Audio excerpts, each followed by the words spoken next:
the mic's don't come on, sure. Hello. Are we alive?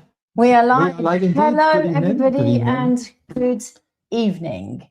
It is so great to have everybody back again. This is our Sunday night show. I've got my hair up, looking completely different, because tonight's going to be quite a big night.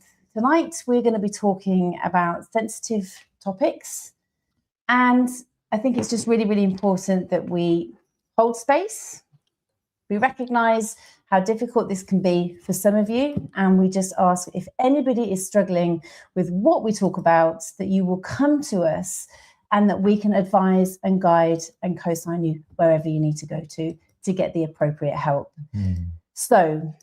yeah, absolutely. And first of all, let's say thank you to all of our new subscribers. It's very exciting, isn't it? And to all of our new members as well. Thank you so much for being part of the community here on the Richie and Rogue Show Unfiltered. We couldn't do this without you, of course, and thank you for your kind donations that keeps the show on the road. The lights, the electric gas, and the cups of coffee, and the haircut that I need desperately.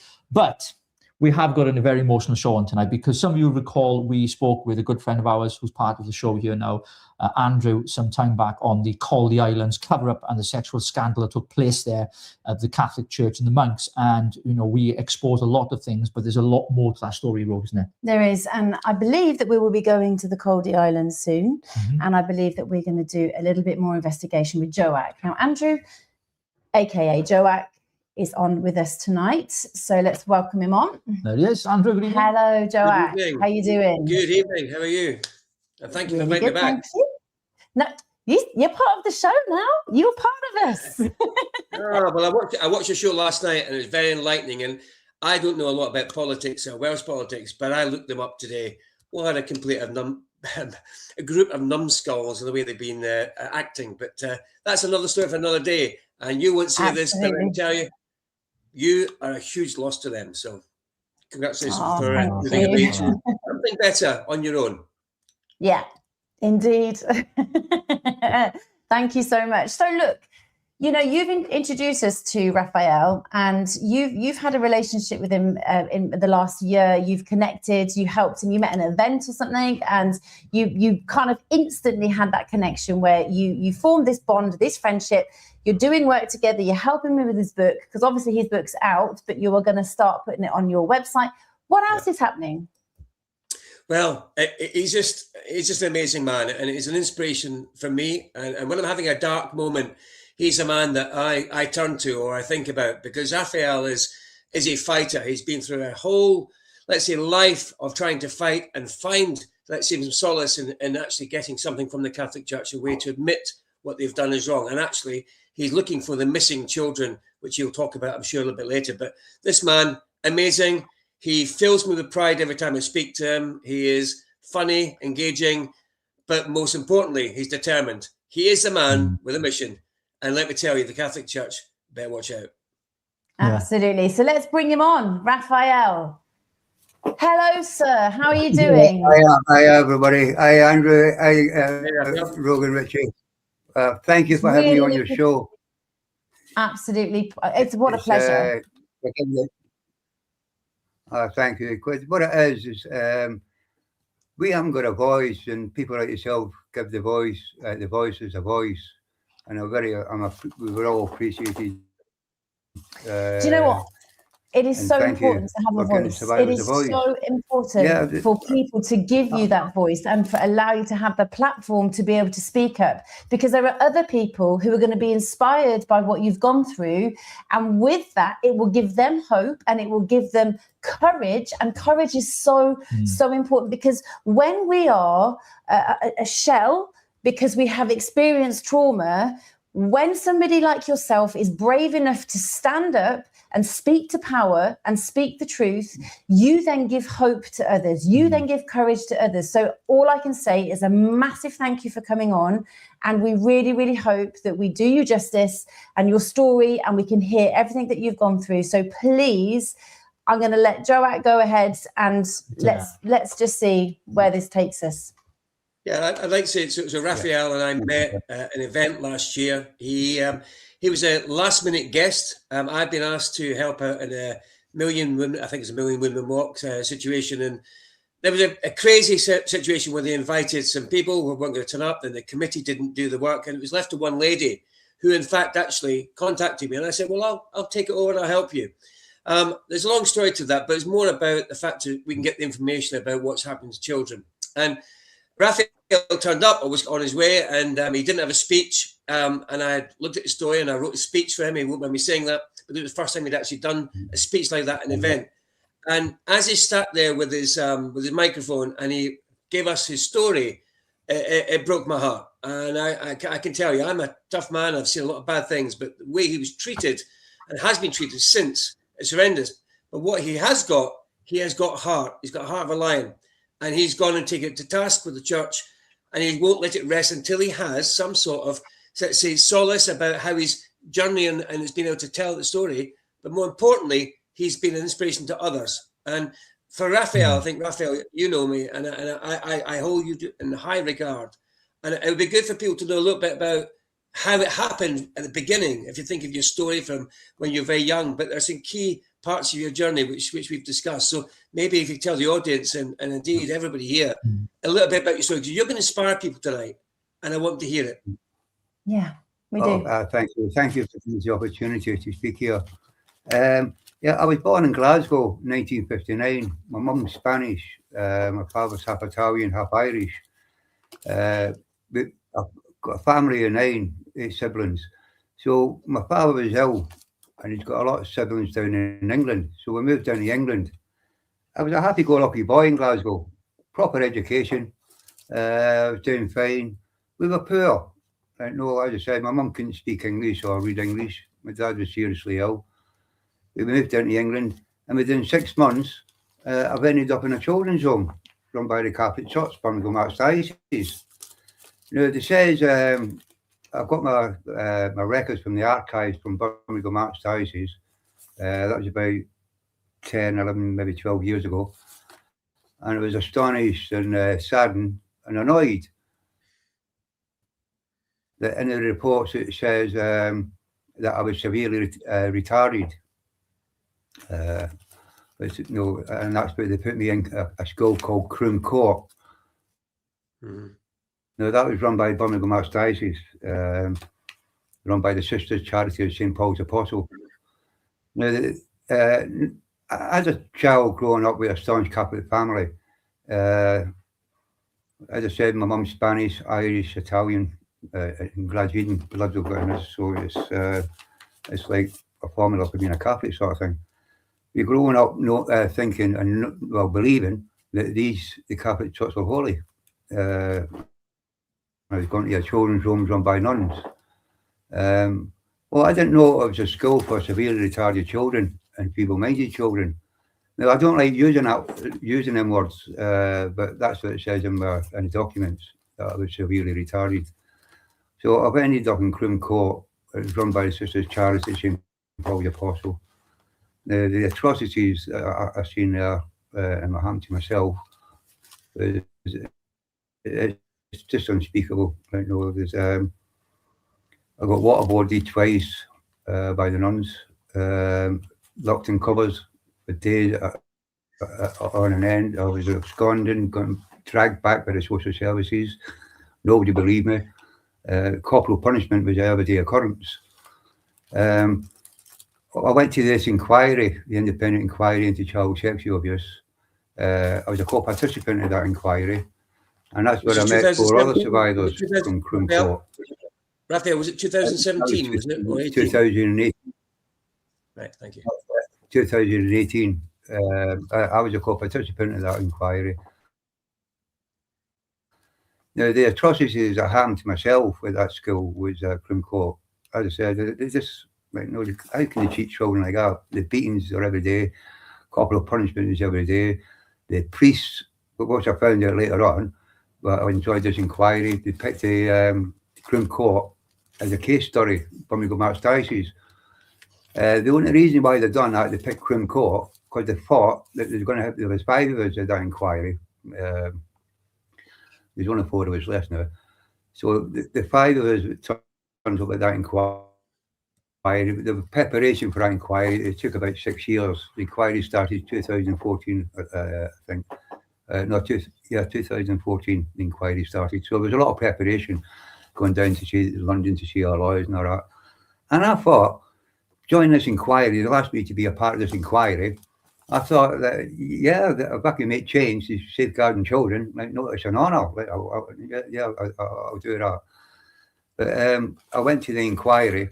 As I said, there was 4 other co-participants in that inquiry. We were at an inquiry for 5 days. 5 days. We right at the front of the inquiry for Birmingham Archdiocese, the safeguard case story. Now, these guys, these survivors, I should say, who was at that inquiry, I've read their statements. I know John, I don't know if I can mention any names, but one of the guys, he was getting raped every week by Father Edwards. He was an orphan,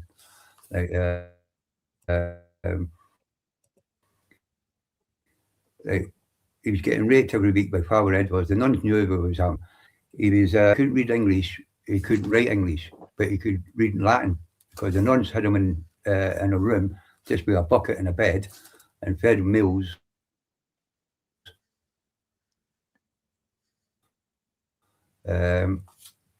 Every day, forced him and beat him. He was an orphan, John, so he had nobody to report to. He had nobody to report to, no family. So they picked their targets at Croome Court. There was another guy there who was a co-participant. Now, these statements never come out. They didn't know, they wasn't released at this inquiry. This is what I'm saying. We were silenced at the independent inquiry. This is why I became what I do now. There was another guy there who was he was Raphael, can I just ask, Raphael, is it connection? Yeah. Raphael, can you hear me? Hello. Right, so what's happening? You're drifting in and out. Maybe if it's okay, just until we get the connection right. So you appeared on inquiry in 2018. Yeah.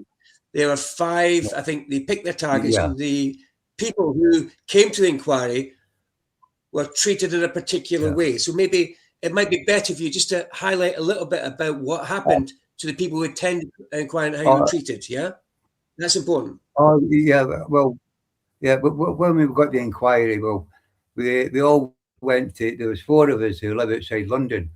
The inquiry was held in London, but there's one guy who lived in London, one of the survivors. The head of the safeguarding standards, there's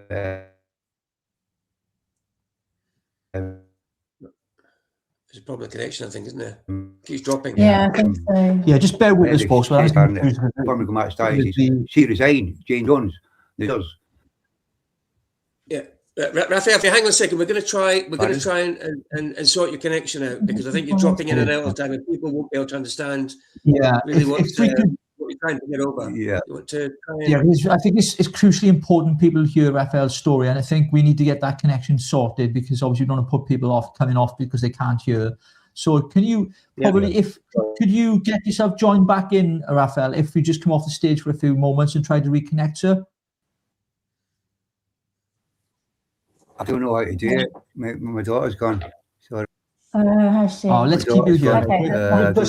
You watching, please bear with us, because obviously we've got some technical issues on Raphael's side with the internet. So just bear with us. We're going to stick with the story. So, Andrew, do you just want to, because you a relationship, you want to talk us through that? Yeah. So whilst we talk about it, so Raphael attended the inquiry. And with the inquiry, there were 5 people that were chosen to attend as witnesses to the inquiry. And of course, Raphael met up with those people, and they were treated exceptionally badly. Now, what I mean by that is that the person who was homeless, who lived in London, he was told he could not get expenses for the hotel just to stay with the rest of the survivors so they could attend the inquiry together.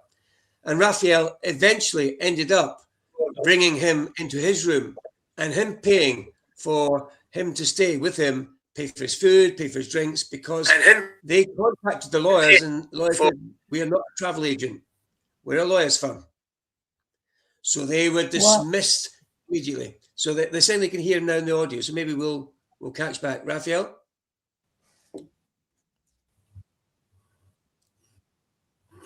Yeah, that's what the lawyer says. He says we're not we're a law firm, not a travel agency. And so I had to put him up in my hotel, in my room, and give him my breakfast. Yeah, so when we were at the inquiry, plus when we were at the inquiry, it was so intimidating, you know, because they put us in the same room. There was 5 of us.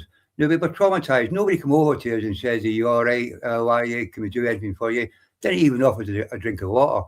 And one of the guys had cancer. Like, no, he's dead now, and everybody knew that he had cancer. We had no support at that inquiry. And what it was, they put us in the room with all the Catholic hierarchy, with cardinals, archbishops, monsieurs, nuns, and every time a nun come in, or a priest come in, or a cardinal, or a bishop, they were all hugging each other, like, no, how are you, shaking their hands. So it made us feel uncomfortable. Then the Cardinal, Vincent Nichols, he was supposed to give evidence. Signal in. It's all delay tactics. Like, no, we have come all the way down, as I saw, and we're all, we're there expecting, like, no, to hear our trial.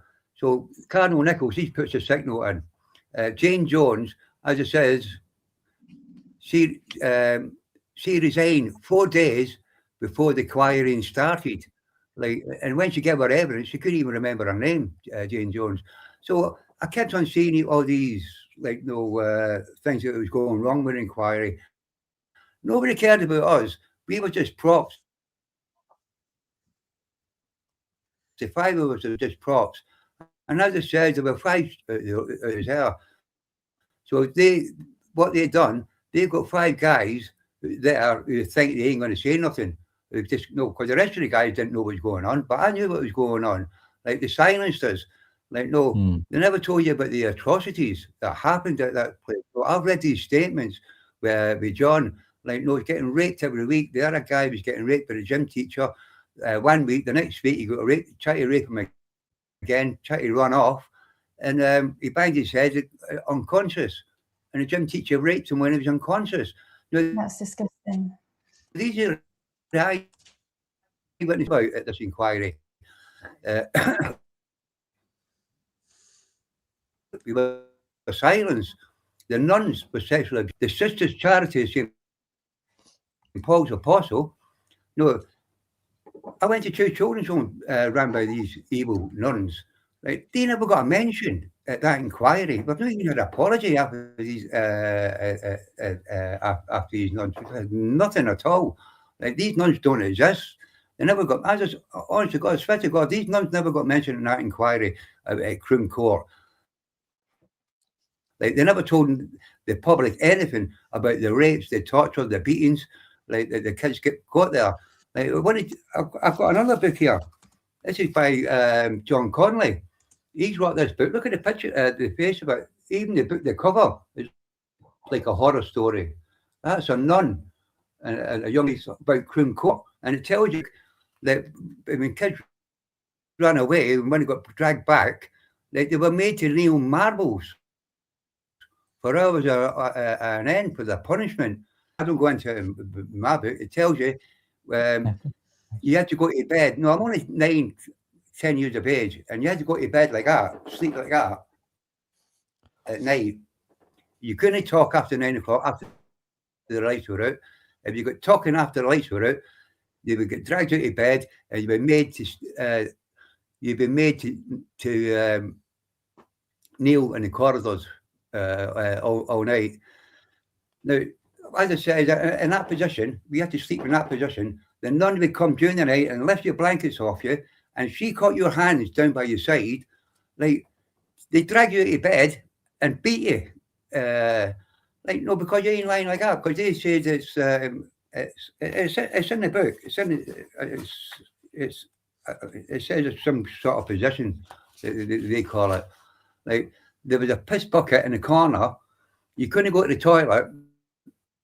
And if you got up during the night, you couldn't make a noise, and you needed the toilet. You had to kneel down, like, so you couldn't make a noise.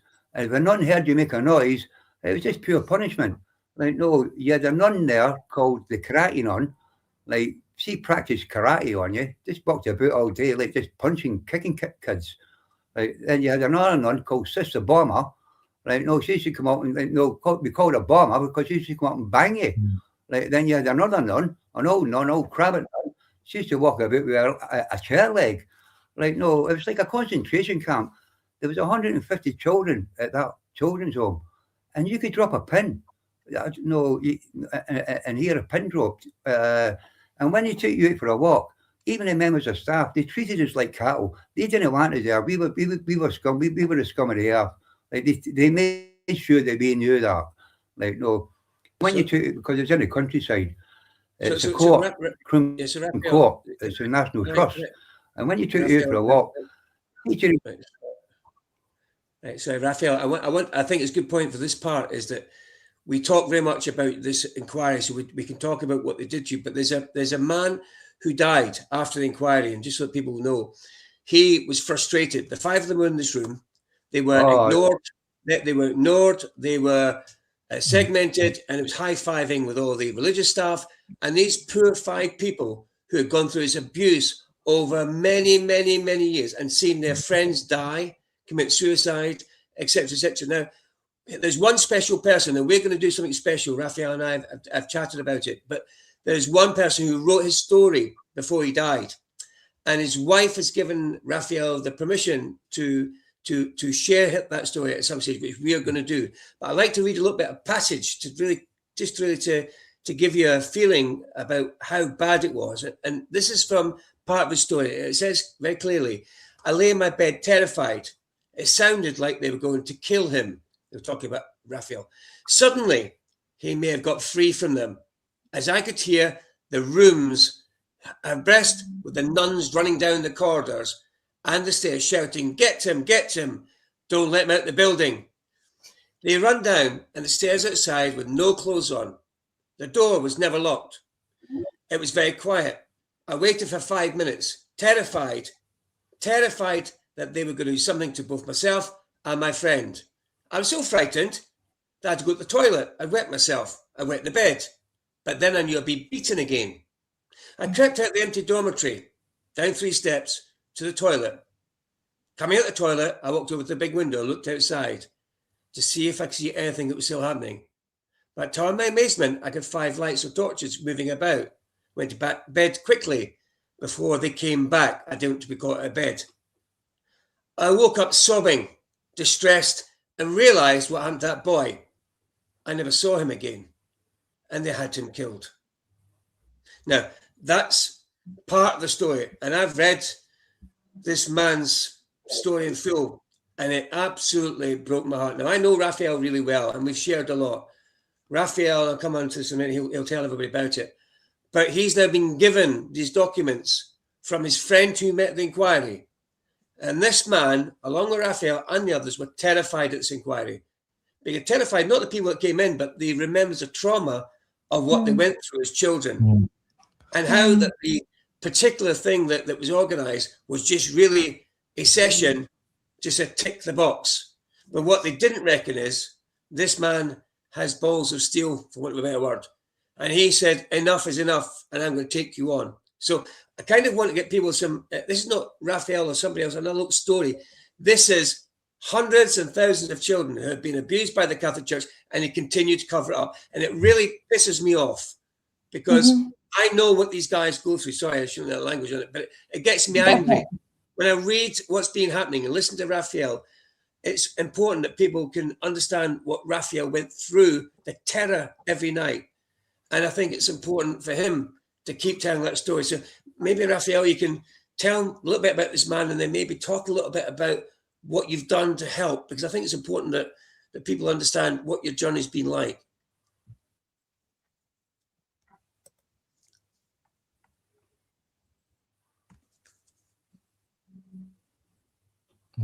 So we may have lost him there slightly. Yeah, Johnny. Yeah, I'm back. Hello. Hi. Yeah, we can hear you, Raphael. I'm back. Yeah. Yeah, my journey, it's been a journey. After that, I got science at the inquiry. I got in contact with my lawyer. Well, the Archdiocese, they got a professor. He comes from Wales, actually, Cardiff University, Professor John Bison. Now, he's a headhunter. He went around and seen the four of us. Well, he's supposed to see. Now, he was getting paid £5,000 per survivor to assess us. So this is done by Birmingham Archdiocese. We all know he's a headhunter now, this Professor John University, because from other survivors and other lawyers, they've told us who he is and what he does. So when he assessed us, he absolutely slaughtered our characters. Like and he was getting paid £5,000 per survivor. So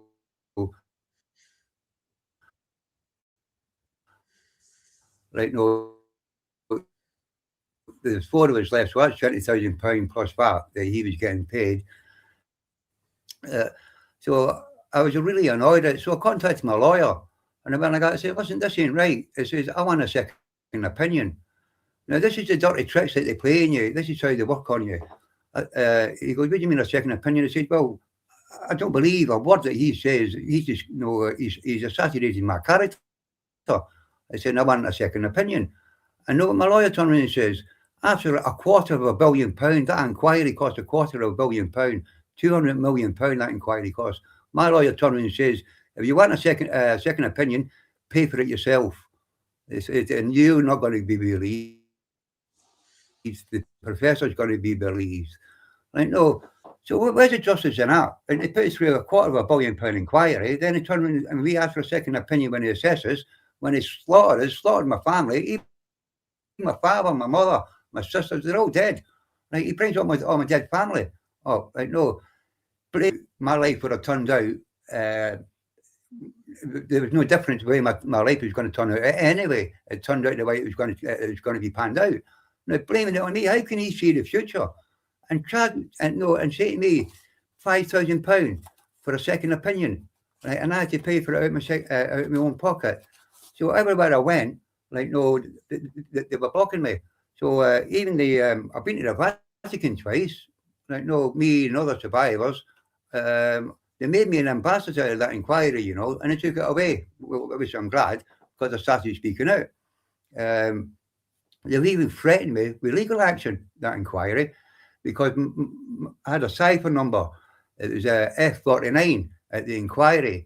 And when I started using the internet and doing my blogs, I was using my right name. So it was just any excuse to try and stop me speaking out. So they said if I didn't take that blog down, they were going to take legal action off me. So I got the hump with the inquiry. Then I started campaigning outside St. Chad's Cathedral. I've had the Archbishop. He's come to my house, Archbishop of Birmingham, but with fake apologies. I met the Pope Nuncio from the Vatican. Pope Francis sent him over from the Vatican. 3 hours I spent with him, me and two other survivors. Now, that meeting's disappeared. We can't get any records of that meeting. He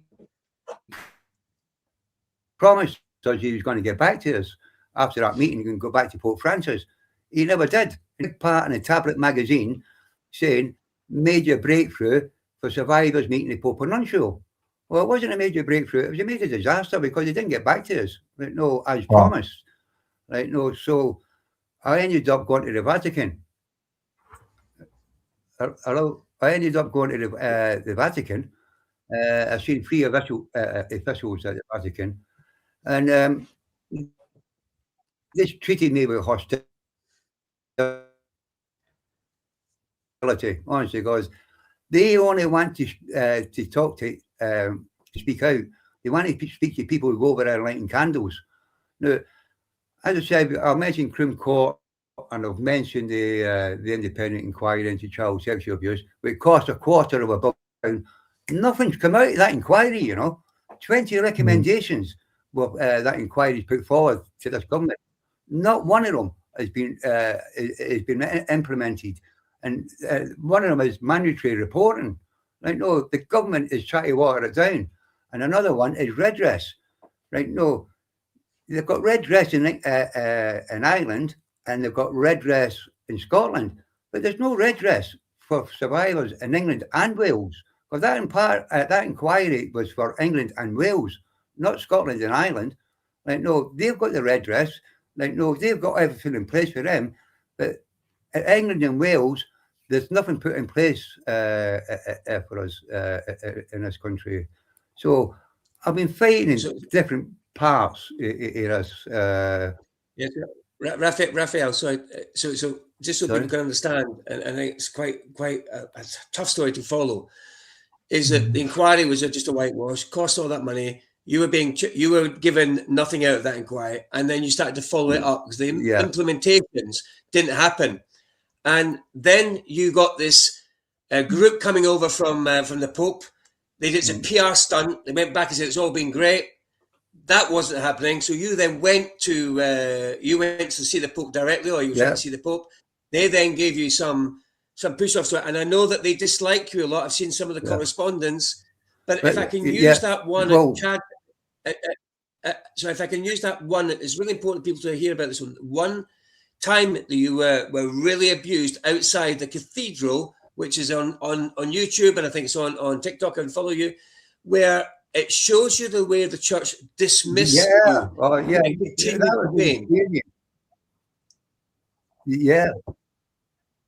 Using the blessing. Well, as I said, I've been to the Vatican twice. I've got to Birmingham Archdiocese. I've got to be a regular. Because I've got a right for free speech, because that's where all the abuse happens at Birmingham Archdiocese. Like, no, that was a case story. They're the ones that's covering it all up. So I was up there one day, like, but they says that I'm going up with a crowd. Andy, you know me, I don't go anywhere with a crowd. I go everywhere by myself. Like, no. You do. So I was up there one day, and I sees this priest, and I say to him, I said, can you come clean on the atrocities that happen to our children at Father Hudson's Homes? Because Father Hudson's Homes, I was at that school as well. That was run by the Sisters Charity of St. Paul's Apostle as well. They did get investigated there for murder. Priests did go to jail there for raping children there. The atrocities that happened at that place is, like, it's unspeakable. And what gets me, there's still over 100 children still unaccountable for at Father Hudson's Homes. Like, and this is what I keep on saying to them. Like, no. That is what you said at the church. That's what you said at the cathedral. And that, can you tell people that story? That's really important.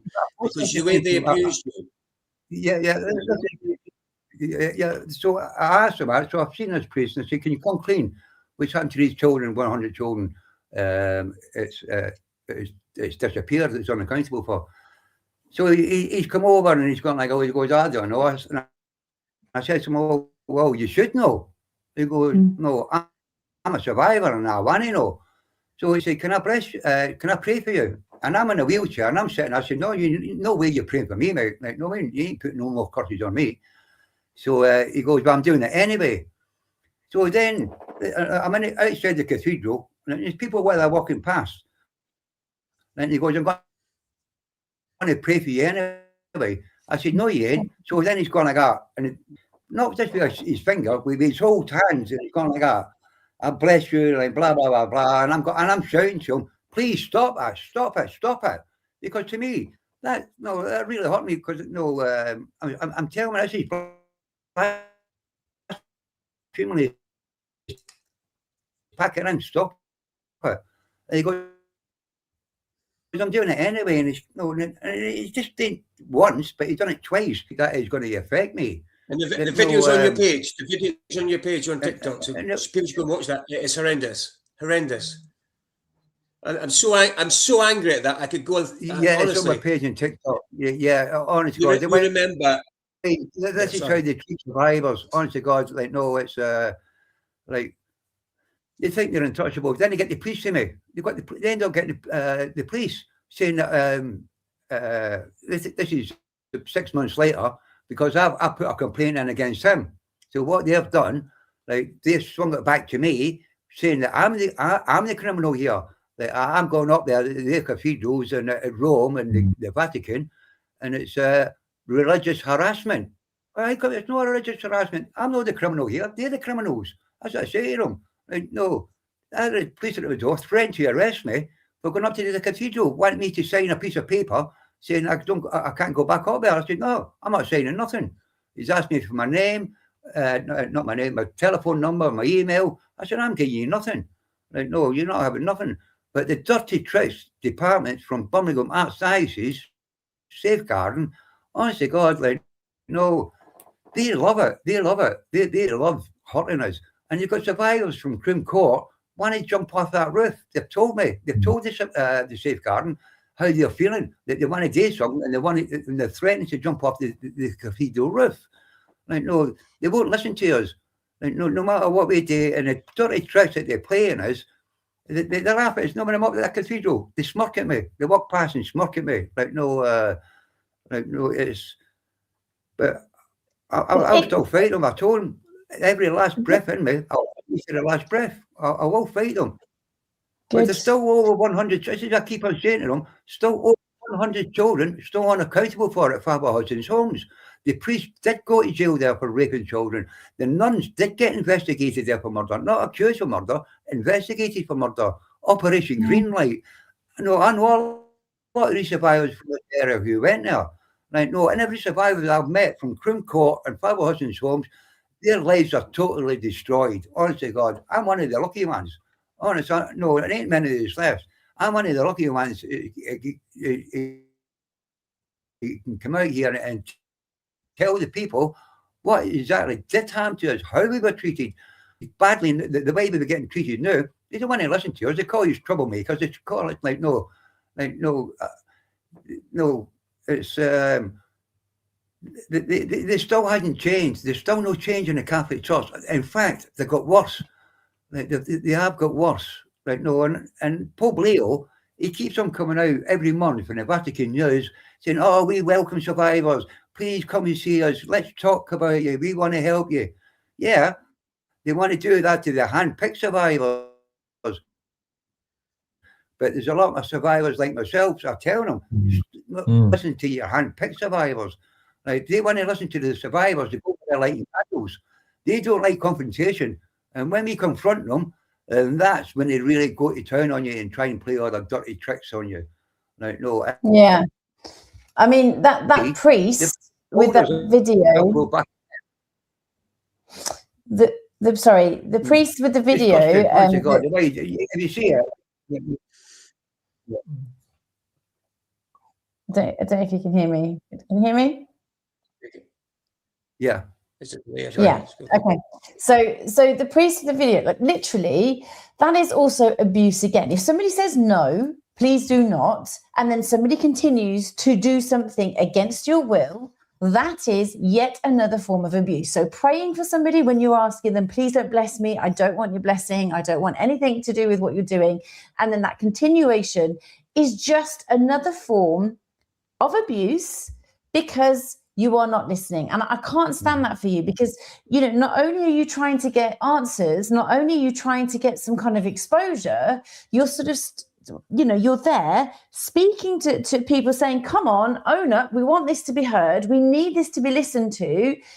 And you're doing your best, but you're being rebutted in every single area, which is why your book has come into play, isn't it? I mean, we've got your book here. So your book is Stealing Lives. It's on Amazon and it's Kindle, free in the Kindle store, isn't it? And that's you right there, isn't it? How old were you there in that picture? Yeah, I was just coming up for it. About 18 months later, I was in children's homes after that. 18 months later. Yeah. Okay. And then you said that within the school... That was my first Holy Communion. Target. Pardon? That was your communion. Did you say that was your communion picture? Yeah, it is. Yeah. Communion picture. Yeah. Okay. So when you said that you were in the home, there was Father Edwards and a lot of the nuns, and you said there were 150 children there at one go. Is that right? Yeah. So can I ask, out of the 150 children, were any children safe, or were they all abused? Well, no, all of them. No, all of them. Most of us were. They were abused in some way. Well, yeah, but they were the way they all get treated. Some sort of abuse went on, but there was a lot of physical abuse there, mental abuse, and spiritual abuse, sexual abuse that was going on there. But obviously, the nuns, they had their favourites. I could clearly say it didn't happen to all of us, but it happened to quite a lot of us. Over the years, if you look back at, every 10 years, there's something come out in the press or the TV about the atrocities that did happen at that place. But yeah, it's run by the National Trust, and even the National Trust are refused to have anything to do with survivors. Because I've asked the National Trust, Croome Court National Trust, to come clean on the atrocities that's happened there. And they're protecting the archdiocese, and the archdiocese are protecting them. Like, no, everywhere I go. Right? And I think the National Trust, Croome Court, it is a National Trust. It belongs to the people. They should come clean on the atrocities that happened there. They paint a rosy picture on their website. Oh, come to visit Croome Court. Oh, the history is there. The landscape was done with Capability Brown. It was Yale Coventry's Court. There's plenty of history here. Come and see the beautiful gardens, the beautiful scenery, the beautiful things, the beautiful house, stately home. But we were put in the stables. We never know. When you see the Croome Court, it's a spectacular building. But we didn't stay there. The stables, they were converted into dormitory classrooms there. And as it says, this book as well, like, no, have a look at that. Like, no, that's a guy, John Conley, he was at Croome Court. You want to hear what he says about the place there. Like, kids kneeling in marble for punishment. Like, no, it's a couple of punishment is everyday occurrence. And he tells you about nuns putting about with chair legs, Sister Bomber. Like, no, it's but the atrocities that happened there, it was unbelievable. Right? Even the nuns were sexually abusing children there. Because I know, because I've read these statements at the inquiry. I know what happened there. Like, no, this is not me just speak to somebody on the phone. I've actually read these witness statements, the five of us. Like, no, it is, and I fight for them boys. Don't want to see them boys. They're such great boys that I met at that inquiry, and it breaks my heart. Right? No, they couldn't do nothing about it. They want to do something, but they can't. They haven't got the means to do it. So I became their voices. I told them that I'll do it. If you leave it with me, I will fight this all the way, and we'll get justice. And Raphael, there's been no apology from the Swiss Charity of St. Paul's Apostle. Raphael supplied me with the statements and the photographs of those people, and we will put that on my website with his book as well. So people can read the statements. When you read the statements, what I can say to you is, please have a brave heart and a box of tissues, because it is terrible, and these people weren't listened to. You said beyond. I mean, so with the statements, obviously they're only like a few statements, and then we can actually get the book. So can we buy the book from your website yet? Or do we have to go on Amazon? It will be on my site this evening before midnight. Please buy it there, because then the money will go to Raphael, not to Amazon. Same price, $12.99, and it will be dispatch free. So I'm paying for the postage. That's my contribution towards Raphael, and Raphael therefore gets all the money from the sale of his book. So if you would like to buy the book, please buy it from my website. I'd be very grateful. Yeah. Okay. Yeah. I mean, I've been quiet because I'm angry. I'm angry, really, and when I get angry, I say things that people I might regret. For me, the whole thing, the cover up, the lies, the scandal, and to make survivors feel as if they're the ones that were the problem. And for the Catholic Church in particular, and you mentioned visiting the Vatican, Raphael, and for him to choose certain survivors who they know they could in some way, paint a picture, or, well, we're sorry for what we did. No, we don't want an apology. We want justice for these survivors, for these people who are abused badly. And we don't want their stories buried. We want their voices to be heard. And I think for us, certainly, on the show here, we're going to give as much exposure and as much loudness and as much voice as we can to elevate this story, because it's important. And we also want to point out to people that we know, and Andrew will know this as well, to bring this to the forefront, not just of mainstream media, because they don't like to deal with this stuff. It's going to cost money, right? And so we are not asking you to give millions, but if you can help this inquiry and investigation that Andrew and the team is doing, then we will point you in the right direction, because we want justice for every single survivor. We want everyone's voice to be heard, because it's about time that these people were exposed for the evil that they have done to vulnerable men and women, young men and women at the time. And I'm not going to say anymore, because I'm kind of really angry, so I'll let Ro take the floor. No, I mean, I'm just trying to, piece the story together, because it's really, really important that we kind of understand like the timeline and we understand what's happened. And, I know this is really, really hard for you, but it was, wasn't it Father Edwards that was there at the time? What happened to him? I mean, I know you said that the nuns were arrested or investigated, but they weren't charged. What happened to Father Edwards?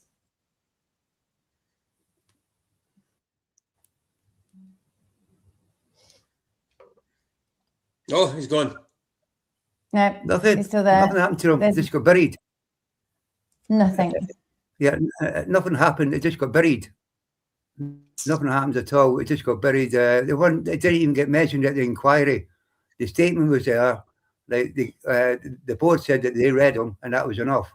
But it wasn't enough. We wanted the public to hear these stories about Father Edwards and his sister's charity, St. Paul's Apostle. It was all covered up. Like, none of us got a voice that inquiry. Like that inquiry wasn't fit for purpose. Like no, they had no. We were promised a voice, and when we went there, like they just treated us like nothing. Like we were just props. Like no, be there and shut up and say nothing. Like, and I wasn't having it. Another children's home that I went to as well. There's another children's home called St. Gilbert's Residential School. It was actually a preschool, because when I was at these children's homes run by the Catholic Church, Birmingham Archdiocese, I was playing. Well, I was homeless. Like, 10, 11 years of age. I couldn't go home because the police were looking for me. The social services were looking for me. So I was sofa suffering at 11 years of age. I slept anywhere. Like, it was terrified I couldn't go back. So I was petty shoplifting. It was nothing heavy, nothing serious, just shoplifting out of Woolworths or something like that. And ended up getting a care order. Now, when I got the care order, it comes to juvenile magistrates. They sent me to a place called Tenno Assessment Centre. Now, I was there for 4 months to get assessed there. They do an IQ test there and your physical test, and to see what kind of school that you got to go after you get the assessment. So that's when they discovered that I wasn't severely retarded. Like, because they wrote to the country education department and said, listen, this boy was, he said he's severely retarded. He's not. So there was a reply back from country education department.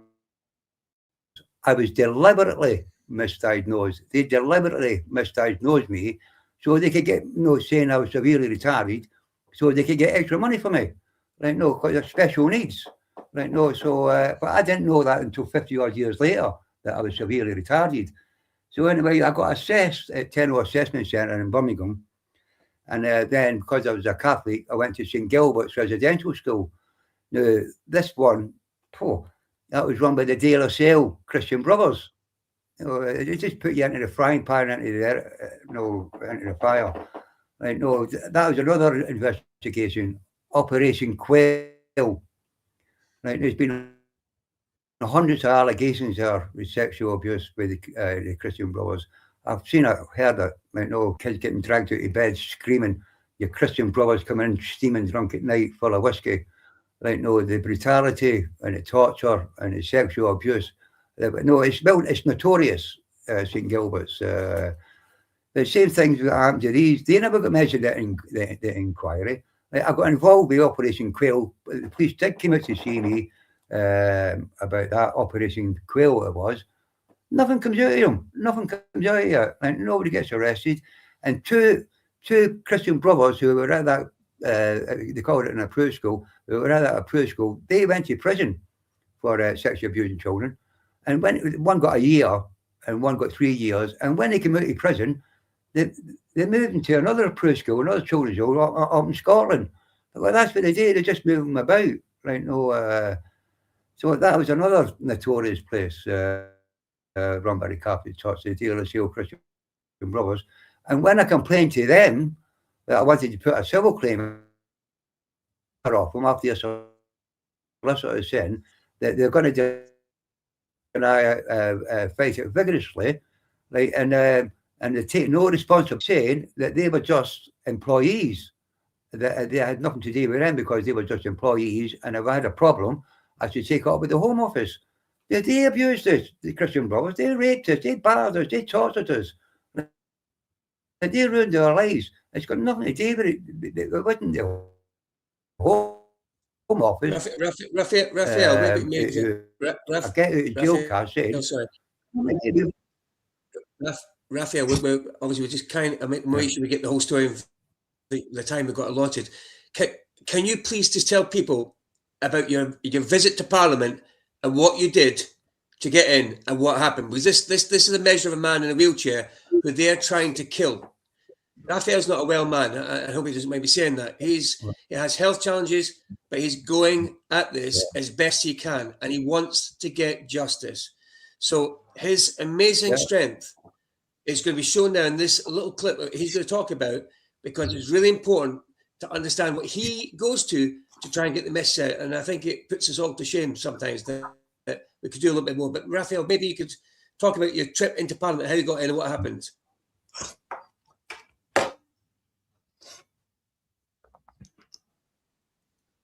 Well, what it is, I'm involved with some groups, boarding school survivors. So I've known that they've got a documentary coming out called Boarding on Insanity. Like, so I know all the dates about it. So one of the guys who's done a podcast on me about 3 weeks beforehand, like he was going down to Parliament to watch this documentary with MPs. It was invites only. It was for MPs and for the boarding school survivors and MPs and some doctors and professors. So I thought, well, okay then, I'm going to go join. I've got my little placards, but today I was going to stay outside Parliament because I knew Professor Alexis James was going to turn up. Like, no, she was a guest speaker. I go down there. I knew the time, 6 o'clock to 8 o'clock, that we were starting room 11. So I goes down to Parliament. I was sitting outside. I'm ready to unpack my banners. And a guy who'd done a podcast with me 3 weeks prior to that, I seen him. He went, "Oh, hello, Raphael." I went, "Oh, all right, mate." He goes, "You down for the documentary, screening of the documentary?" So I just gone along with it. I went, yeah, I am. He goes, "Well, where'd you go?" I said, "I don't know, mate. I'll follow you." So he spoke to a policeman and he said, "Yeah, you've got to go through this gate." So we let us go through a big metal gate. Like, so that's the first one I'm going through, past that test. So I'm in a courtyard. Like, and then we got directed to like a tunnel. He said, "You've got to go through there."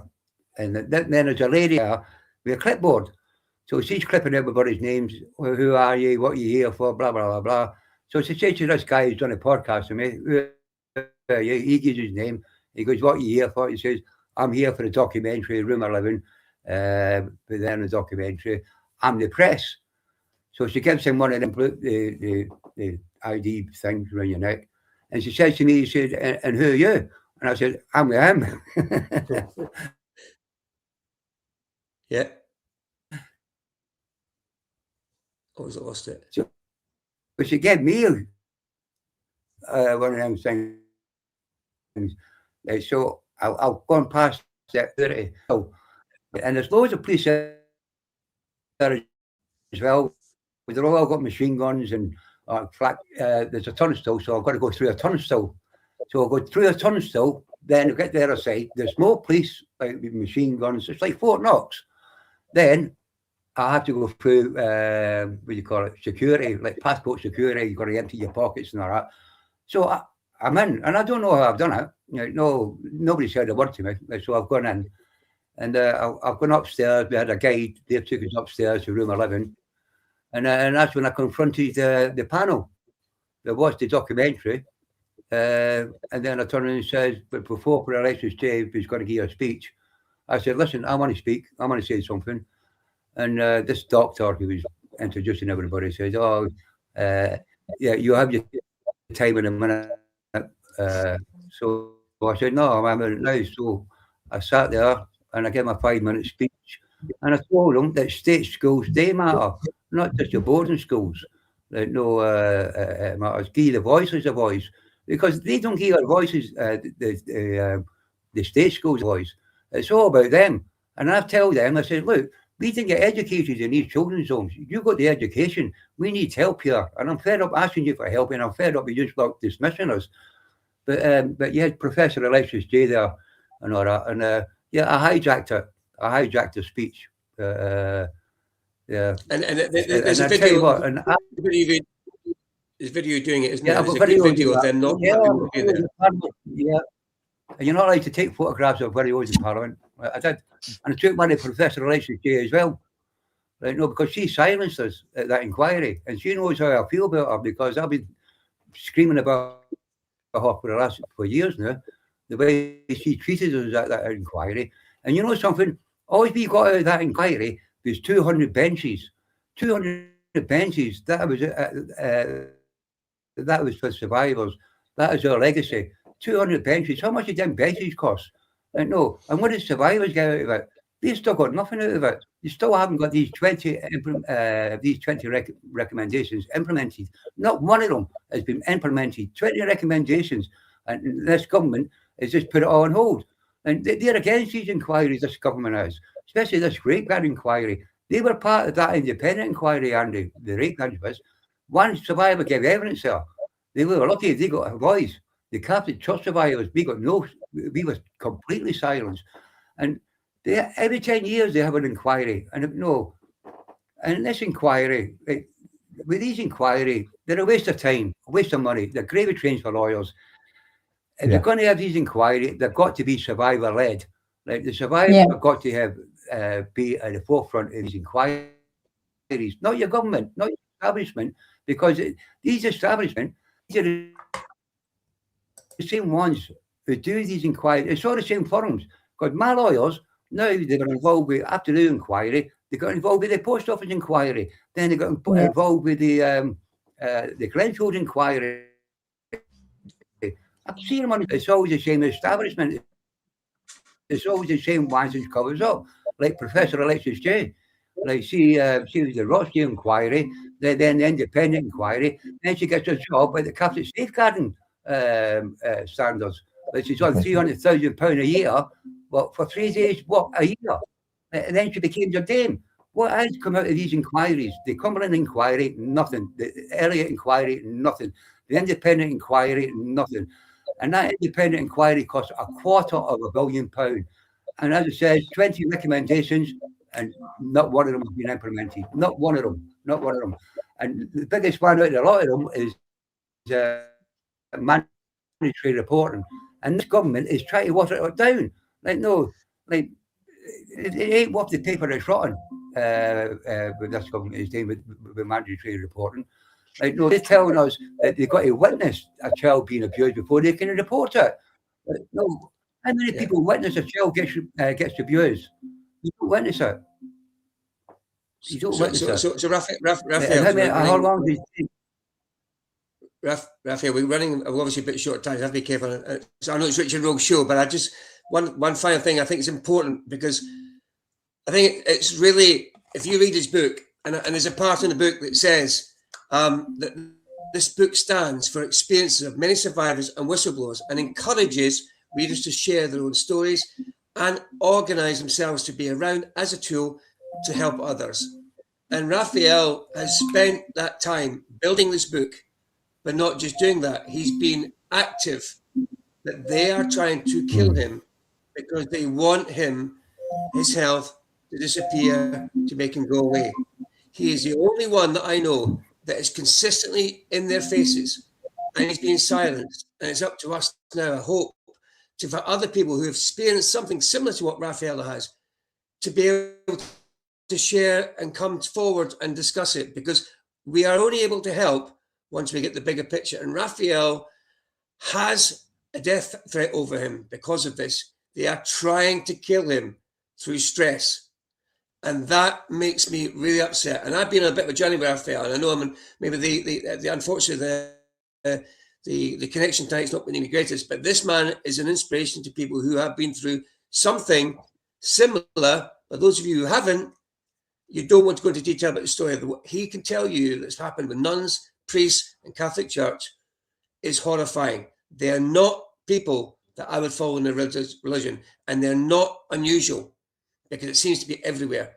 And we need to help Raphael and help these children be found as part of what we want to do and support what Raphael does. And I'm going to say one thing, if you don't mind. Sorry, Richard, it's your story, your show. But he wrote this to me when we met. You can't really say it very well. And it says this is when we met. To Andy, I love meeting you. You're a star. Love, Raphael. Now, I love this man like a brother. And it's important for me, for him to get justice, but also to help others. And if you can buy the book from my site, which will be up later on tonight, I'll put all the testimonies there as well, that Raphael will write a little note to you in his book. And it's a heartfelt note from him about how he feels and your support of his fight against abuse in the Catholic Church. And I really would say that he has done as much as he can. He has support from other people. He's done speeches all around the UK and Europe. He'll go and talk to anybody, sell his book, to tell the story of what's happened to him, but to help others. Hopefully that did enough justice for you there, Raphael, because it's really important that we help. But tonight, a book will be up on my site, and everything else that goes with it, and you have to know the full story. So on your site, it's www.jaoc.org.uk. And so people can go onto your site later on tonight and can buy the book, and then we will get a personalised message from Raphael, because his story matters and he wants us to know how much he appreciates us supporting him. And do you know what? It's so important to get that story out there. It's so important for us to support Raphael in his endeavours to try and get justice, because the system is so corrupt. The injustice that we feel, even listening to your story, is actually making us angry. It is making us frustrated for you. So we cannot imagine what you have suffered. And all I can say is, from my heart, I am so sorry for what you've endured. So sorry. That's okay. And what I want to say is you can't be polite to these people anymore. I've tried all that. No, at the beginning, I was polite, but they haven't changed. The Catholic Church, in fact, they've got worse. A lot of survivors have told me they've got worse. They don't want to hear, they don't want to talk to us. They're closed for us. But I'll keep on fighting. And to all the survivors out there as well, like myself, we're not alone. We're winning. There's so many of us are coming forward now. It's no taboo anymore. I speak to loads of survivors, especially the anti-homeless survivors. I speak to a lot of them. And these stories that I hear, and there's no help. There's nothing. There's not even apologies. They don't want to do nothing. Just close the doors. They only want to speak to the hand-picked survivors. They want to light candles. And survivors, we ain't doing that anymore. We ain't going to talk. We're not going to be polite anymore. You can't be polite. It's it should be Just come out and hold your hands up, right? No, they're making survivors fight. Why do you want us fight? Fighting for? We don't want to fight. We just want accountability. Just come clean and let it know. Let's stop this. Right? Change until they come clean. Because when they're hiding it, they're still doing it. That's what my thing. My thought is, if they're hiding it, they're still doing it. Like, and honestly, God, the atrocities that I've seen and I've heard and I've witnessed, and the cover-ups. These organisations, like the National Trust, Croome Court, it's a National Trust. They're protecting Birmingham Archdiocese, and Birmingham Archdiocese are protecting them. They won't let the public know what's happened at these places. At Father Hudson's Homes, still 100 children still unaccountable for. There's allegations there. The nuns did get investigated for murder, not allegations. They got investigated for murder, and nobody says in the Daily Mail what the reason was, because a nun had an affair with one of the children. It wasn't an affair; it was sexual abuse. That happened to that kid. There was a murder investigation going on about Operation Greenlight, and the newspaper portrayed it as an affair. That's why the nuns killed him, because they had an affair. It's not an affair. They shouldn't word it like that. It's sexual abuse, child sexual abuse. What happened to that place? Father Elliot Taylor went to prison at Father Hudson's Homes. Father Hudson's Homes. He went to prison for raping children there. There was other priests raping children there.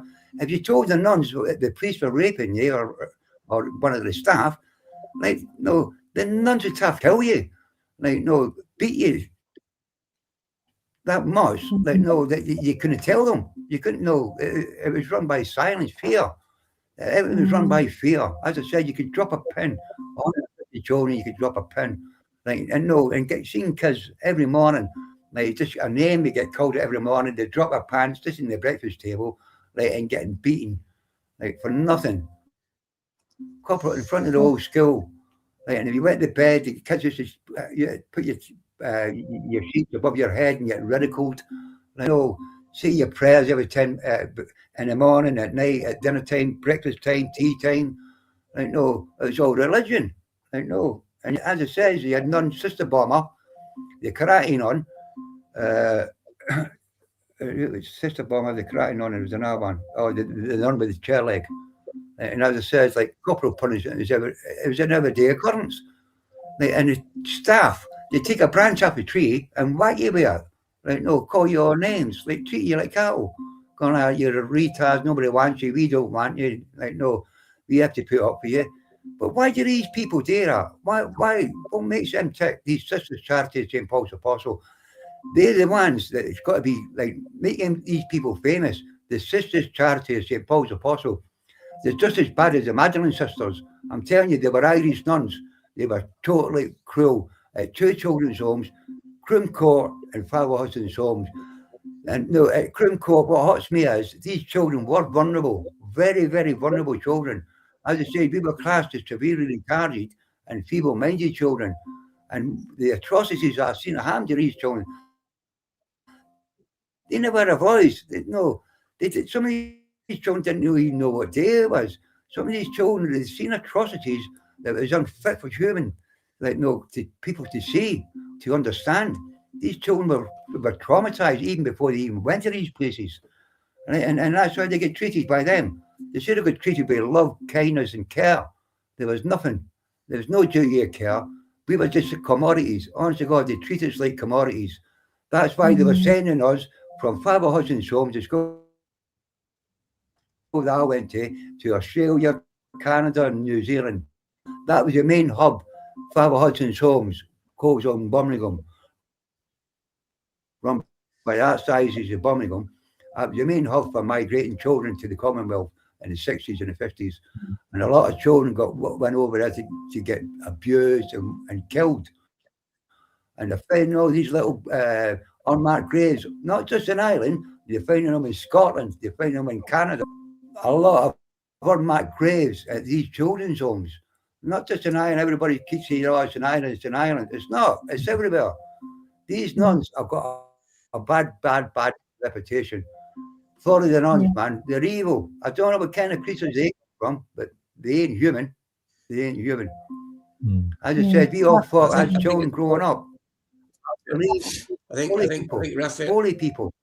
Yeah, I think Raphael, I think it's really important that we've heard the story, and I'll hand the last part to Richie and Rogue. I think my anger is intense, and I know that these two guys also feel, as all the comments have been really supportive, Raphael. So we all love you, and I think it's really important that maybe we'll come together and do some sort of plan and how we can, let's say, help support you with obviously the approach towards the church. Because I think you need a little bit extra support, but. I want to thank you from the bottom of my heart for being there for me when I'm having a bad day. I'll call this man, and he is Mr. Positive, and I'm an over. I keep saying he's my hero, and he is in a lot of ways an inspiration to me. So thank you, Raphael, from me. I just want to say that just now. Yeah, thank you, Raphael, for being here and for sharing your story with us and our viewers.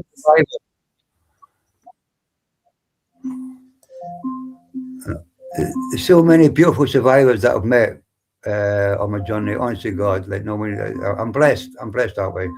Like no, as I says, I couldn't get this far. You know, like people like yourselves, you know, giving the voiceless a voice. Like, and I want to tell all the survivors out there, but we ain't alone. Look at me, we're winning, and we're still doing it, man. Just chap the doors. Don't write to them. Just chap the doors and make sure our prejudice is felt, because they don't like it. They don't like it when we chap their doors. Like, no, I know that I'm doing something. They get the police to me. Look at me. They're saying I'm bringing crowds up to the cathedrals. I go by myself. Like, no, I know. Like, no, I'm doing something. When they get the police to me and tell lies about me, saying religious harassment, like, no, I never heard of that before. Religious harassment. They've got an nerve, haven't they? I'm accusing them of murders and rapes and tortures, and they're going to go, oh, what about you? Religious harassment? I'm not harassing anybody. I just want answers. Give me the answers, and I'll stop going to your cathedrals, and I'll stop going to your Vatican. I know. It's the answers. Where's happened to these 100? Never give up, mate. Never give up. And a big shout out to Dr. Kaylee as well, so she'd be very great. So, fabulous, man. All right? Thanks, Anna. You're the star, and thank you very much. And Rogue, thank you very much. Thank you. Thank you so much. Absolute pleasure. Thank you so much. Take care. And from the bottom of our heart, from our viewers' hearts, we love you. And in any way that we can support you, please let us know. Okay. Raphael has left the room. And what story? It hits you hard, doesn't it? He's an amazing man. It's just horrendous. I cannot tell you. I see a lot of stuff. I see a lot of stuff, and he is somebody that I met through an event. I immediately connected with him. We both are kindred brothers in terms of what we've been through, and everybody who's been abused and everybody's watching this now is that my abuse or his abuse is not any worse than your abuse, even if you're abused once, because the abuse is personal to you. And when somebody comes forward and says they have had the worst abuse in the world, well, actually, they're seeking attention. He doesn't seek attention. I've talked him through what he's been through, and it is, I thought I'd been through a lot. His is way worse than mine. But what he has found is found the strength to help other survivors and go against a corporation, a massive organization, on his own, in a wheelchair, and having the police at him. I don't know how he does it, but I'm so grateful for you guys for bringing him on your show, because he means a lot to me as a person, but equally the things he's trying to achieve. And I think by sharing the awareness, and just so people know, there's a lady called Faye Davis, I think, in here, who I know really well. He went from his home on the train and on the bus with somebody who came from Glasgow, who bussed it down to take him to an event to support a woman in Truro for speeches about the atrocities against children. He went all that way, pays it all himself, and he's not a wealthy man. He lives just by his means of selling this book. That's why it's important. But he went all that way to do a speech to support the survivors. I cannot tell you. It's like bus, trains, and automobiles to get there. And somebody came down from Glasgow, who's an amazing woman as well, who loves him. And she was there on the bus to get him there so he could do his speech for half an hour at this event. It's incredible. It's incredible. So thank you so much. What an amazing guy. just to go over your I've got to just try and do this because I'm learning as we go along. So we've got to go to www.joac.org.uk, and then that is where we can get the book to support him, and it's called Stealing Lives, and that is a beautiful picture of him. Yeah. Okay. Right, we're gonna have to round it up because we've got the next show. As a young boy, took a communion. Yeah, amazing. So our next show now is with you. So we're now going to have to come off, and you've got the link to the next show, haven't you? Yeah. So we're going to do that. But look. Yeah. I'll finish off then, if you want. You just need to say, I need to bring some up to show the folks. That's fine. Go on. No, sorry. Okay. Yeah. So just say, we're going to be going across to the next show, which is on our YouTube page. So if you watch this one, then this is going to end in a few moments, and we're going to be discussing the breaking latest news that's happening, and it's worldwide, as you know. The latest with the Iran leader being eliminated and Trump's invasion alongside Israel, which Andrew knows a lot about, and he's very well informed as well, far more informed than us, Rogue. So we're going to go to that, guys. So on that note, I just want to say a huge big thank you to every single one of you staying with us here on X, on Facebook, on YouTube, and being patient as well. We had some technical issues with the audio, but you got the heart, you got the message, and you understood what Raphael was expressing there. And I'm sure he'll be on the show again, because we want to give people like Raphael the opportunity to have their voices heard, because I think that's so important, Rob. Absolutely. If anybody's been affected by this, then please contact us on our Richie and Rogue website, which is www.richieandrogue.com. Email us and we can help you, we can guide you, we can advise you. Andrew can get involved as well because he helps a lot of people. So if there are anybody that has been affected by this, please do get in touch. Yeah. Right. We shall see you on the other side of the next show. On the other side. Look, thank you everybody for joining. And thank you, Raphael, from the bottom of our heart. Bye-bye.